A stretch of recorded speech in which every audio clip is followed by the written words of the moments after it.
Good morning everyone. आज हम लोग इस वीडियो में डिस्कस करने वाले हैं कैटलिस्ट के बारे में कि कैटलिस्ट होता क्या है और टाइप्स ऑफ कैटलिस्ट के बारे में कि कैटलिस्ट के कितने टाइप्स होते हैं। तो चलिए समझते हैं। सबसे पहले हम लोग यहाँ पर समझेंगे कैटलिस्ट के बारे में कि कैटलिस्ट होता क्या है। तो वैसा सब्सटेंस जो रिएक्शन के रेट को या तो इंक्रीज कर दे या तो डिक्रीज कर दे, तो वैसे सब्सटेंस को हम लोग कैटलिस्ट कहते हैं। ठीक है जी। देखिए कैटलिस्ट जो होता है वो केमिकल रिएक्शन में पार्टिसिपेट तो करता है, लेकिन केमिकल रिएक्शन के ड्यूरेशन में उसमें किसी प्रकार का कोई चेंजिंग नहीं होता है। मतलब एक तरह से हम लोग बोल सकते हैं कैटलिस्ट जो होता है वो जैसे का तैसे रह जाता है, उसमें किसी प्रकार का कोई चेंजिंग नहीं होता है। तो आखिर में हम लोग कैटलिस्ट यूज क्यों करते हैं कोई भी केमिकल रिएक्शन में, उस चीज को समझिएगा।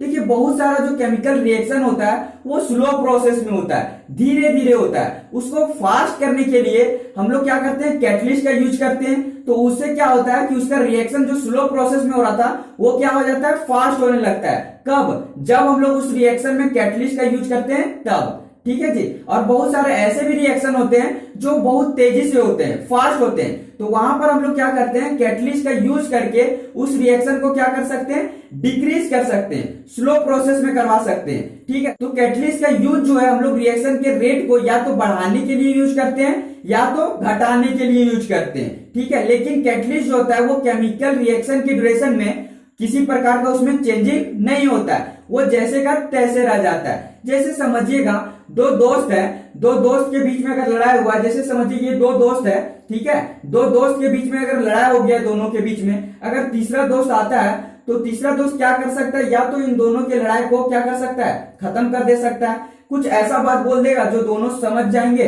और उससे क्या होगा, दोनों का लड़ाई शांत हो सकता है। ठीक है। या फिर ये दोस्त जो तीसरा दोस्त है वो कुछ ऐसा बात बोल देगा जिससे ये दोनों के बीच में क्या होगा, लड़ाई और भी बढ़ सकता है। तो वो तीसरा दोस्त क्या कर सकता है, या तो लड़ाई को शांत करवा सकता है या तो लड़ाई को और बढ़ा सकता है। ठीक है। तो ये जो तीसरा दोस्त है यहां समझिएगा वो क्या है, ऐसा कैटलिस्ट है। तो आप कैटलिस्ट के बारे में समझ गए होंगे। हम लोग एग्जांपल से और अच्छे तरीके से समझेंगे।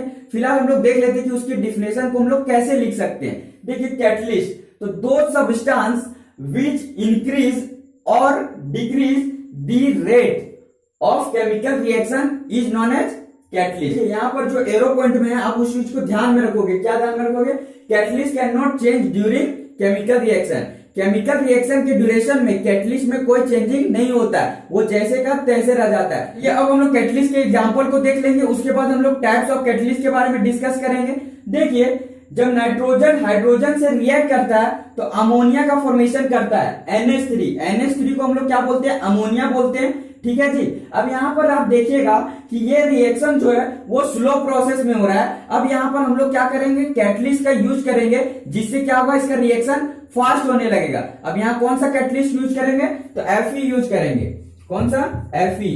Fe क्या होता है, ये आयरन का सैंबल है। आयरन यहाँ क्या है, एज अ कैटलिस्ट है, वो रिएक्शन के रेट को क्या कर रहा है, इंक्रीज कर रहा है। लेकिन देखिए कैटलिस्ट यहाँ पर इन्वॉल्व हुआ केमिकल रिएक्शन में, क्या नहीं इन्वॉल्व हुआ ना। तो इसी चीज को मैं समझाना चाह रहा था कि कैटलिस्ट जो होता है वो कोई भी केमिकल रिएक्शन में पार्टिसिपेट तो करता है। किस लिए पार्टिसिपेट करता है, तो रिएक्शन के रेट को या तो बढ़ाने के लिए या तो घटाने के लिए, लेकिन उसमें चेंज नहीं होता है। अगर चेंज होता तो यहाँ पर पता चलता कि कैटलिस्ट भी यहाँ पर शामिल हो जा रहा है, लेकिन वैसा हो रहा है क्या, नहीं हो रहा है। सिर्फ क्या कर रहा है, वो रिएक्शन के रेट को बढ़ा या तो घटा दे रहा है। ठीक है। तो देखिए कैटलिस्ट को हम लोग एरो के ऊपर भी लिख सकते हैं या तो आप इधर भी लिख सकते हो, कोई दिक्कत नहीं है। ठीक है जी। तो Fe यहाँ पर क्या है, Fe जो है, Fe इज अ कैटलिस्ट। ठीक है।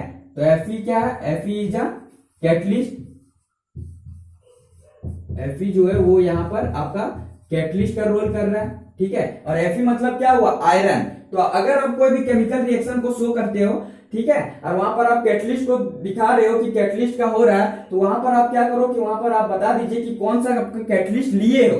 ठीक है। इससे क्या होता है कि कोई भी अगर आपका कॉपी को चेक करता है तो वो इससे क्या होता है, क्लियरफाई हो जाता है, उसको समझ में आ जाता है कि कौन कैटलिस्ट है। ऐसे भी आप रिएक्शन में अगर एरो के ऊपर शो कर देते हो तो वो समझ जाएगा कि वो कैटलिस्ट है, लेकिन अगर आप मेंशन कर देते हो तो और अच्छा रहेगा। ठीक है। इसीलिए मैंने मेंशन कर दिया कि Fe is a catalyst. Fe यहाँ पर क्या है, कैटलिस्ट है। ठीक है जी। अब ये रिएक्शन बैलेंस नहीं, आप उसको बैलेंस कीजिए क्योंकि यहाँ दो नाइट्रोजन है, इधर दो हाइड्रोजन है। तो अगर मैं यहाँ पर 2 कर दूं तो इससे क्या हो जाएगा, 2 नाइट्रोजन हो जाएगा, लेकिन इधर क्या हो गया, हाइड्रोजन की संख्या क्या हो गई, 6 हो गई। तो यहाँ पर मैं अगर क्या कर दूं 3 कर दूं, तो 3 2 जा 6 हो गया और 2 नाइट्रोजन भी हो गए, तो ये क्या रिएक्शन बैलेंस हो गया। तो चलिए अब हम लोग समझते हैं टाइप्स ऑफ कैटलिस्ट के बारे में कि कैटलिस्ट के कितने टाइप्स होते हैं। तो देखिए कैटलिस्ट के मेनली 2 टाइप्स होते हैं, कौन कौन से, एक आपका पॉजिटिव कैटलिस्ट होता है, दूसरा आपका नेगेटिव कैटलिस्ट होता है। ठीक है जी, अब दोनों को हम लोग अच्छे से डिस्कस करेंगे और उसको एग्जांपल से और अच्छे तरीके से समझेंगे। तो चलिए समझते हैं कैटलिस्ट के बारे में कि पॉजिटिव कैटलिस्ट होता क्या है।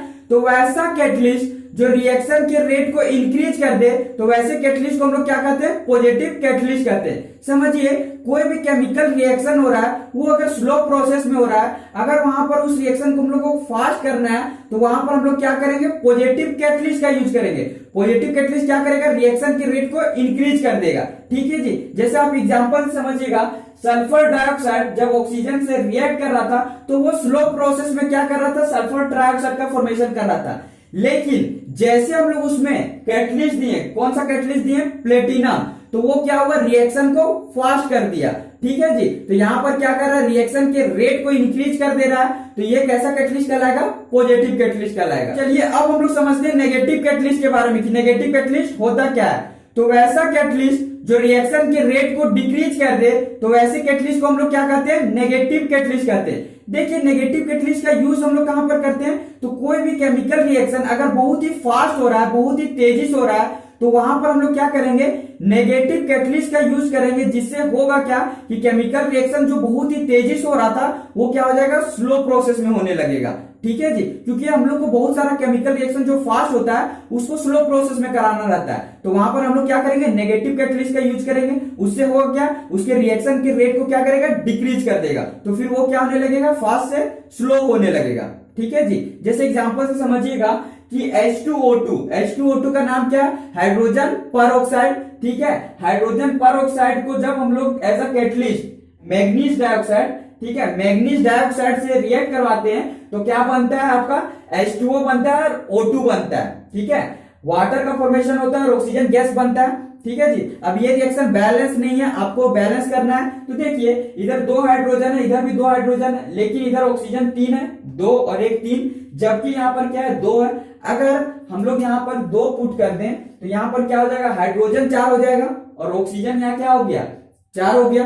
ठीक है, यहाँ पर तो फिर हम लोग इधर बैलेंस नहीं है, तो इधर अगर पुट कर दें तो देखिए हाइड्रोजन इधर 4 हो गया और 2 ऑक्सीजन हो गया, तो ये रिएक्शन क्या हो गया, बैलेंस हो गया। रिएक्शन में आप देखोगे यहाँ पर क्या है, ऑक्सीजन बन रहा है, तो यहाँ मैंने अपवर्ड एरो शो किया है। अपवर्ड एरो किस लिए शो किया है, ये बात भी आप समझ लीजिए। देखिए कोई भी केमिकल रिएक्शन में अगर गैस का फॉर्मेशन होता है तो वहां पर हम लोग अपवर्ड एरो शो करते हैं गैस के लिए। क्यों शो करते हैं उस चीज को समझिए, क्योंकि देखिए गैस जो होता है वो क्या करता है, इवल्व कर जाता है। जैसे अगर आप पेपर जलाते हो तो जो उससे धुआं निकलता है, गैस निकलता है, वो कहां जाता है, ऊपर जाता है कि नीचे जाता है, तो ऊपर की ओर जाता है। इसलिए गैस के लिए हम लोग क्या करते हैं, अपवर्ड एरो का सिंबल यूज करते हैं, ये हमेशा याद रखोगे। और एक चीज और समझ लोगे कि जो डाउनवर्ड एरो होता है, जैसे इस तरह का जो एरो होता है डाउनवर्ड एरो, बहुत सारे केमिकल रिएक्शन में आप देखोगे कि डाउनवर्ड एरो जो शो करता है नीचे की तरफ, उसका मतलब क्या होता है, उसका मतलब होता है प्रिसिपिटेट। ठीक है जी, उसका मतलब क्या होता है, प्रिसिपिटेट, जिसको हम लोग शॉर्ट में पीपीटी भी लिखते हैं। ठीक है,